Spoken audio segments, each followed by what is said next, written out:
Now Ms. Janowski and Ms. Serena are going to show you where you grab your reading material. Your reading material is located underneath your writing material. I'm going to ask you to grab it.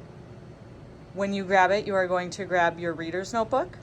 You're going to grab your IR folder, which should be on your clipboard at all times. And you are going to grab your reading notebook and your book. So you have 10 seconds at a level 0 to grab your reading material and sit and start. Ready, go. 10, 9, 8, 7, 6, 5. Oh my goodness, Team Red again for the reward point. Incredible job.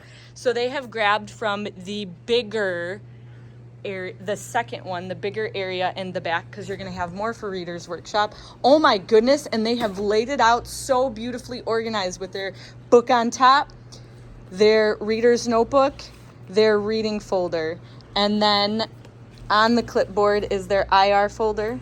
Beautiful job. 2 reward points for you guys.